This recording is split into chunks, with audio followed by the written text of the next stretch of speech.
இன்றைக்கி வளர்பிறை சஷ்டிங்கிறதுனால காலம்பரை எழுந்திரிச்சு டிஃபன் எல்லாம் முடிச்சாச்சு. அப்புறம் மதியம் லன்ச் பண்ணுறதுக்கு வந்து பச்சை காய்கறியெல்லாம் வாங்க வேண்டியது இருந்துச்சு. ஹஸ்பண்ட் மார்க்கெட்டுக்கு போயிட்டு வாங்கிட்டு வந்து கொடுத்துட்டாங்க. அதுக்கப்புறம் வந்து லன்ச் என்னென்னு பார்த்தீங்கன்னா, சாம்பார் வச்சுட்டு அவியல், அப்பளம் இதெல்லாம் ரெடி பண்ணணும். அதாவது இடி சாம்பார் தான் வைக்கிறேன். நான் சாம்பார் பொடி எதுவுமே வந்து கடையில் வாங்கிக்க மாட்டேன். வீட்லேயே வந்து எல்லாமே சேர்த்து அரைச்சி பொடி பண்ணி அந்த ஸ்பாட்டில் போட்டால் தான் நமக்கு ரொம்பவே வாசமாக இருக்கும் சாம்பார்.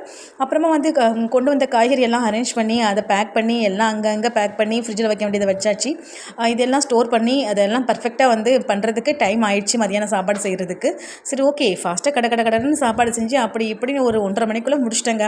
சரி, முடிச்சுட்டு சாப்பிட உட்காரும்போது ஹஸ்பண்ட் ஃபோன் பண்ணுறாங்க. என்னென்னு பார்த்தான்னா, எக்ஸ்ட்ரா வந்து வடை பாயசத்தோட இது பண்ணிவிடு, சேமியா பாயசம், அதாவது பால் பாயசம் ப்ளஸ் வந்து மெதுவடை.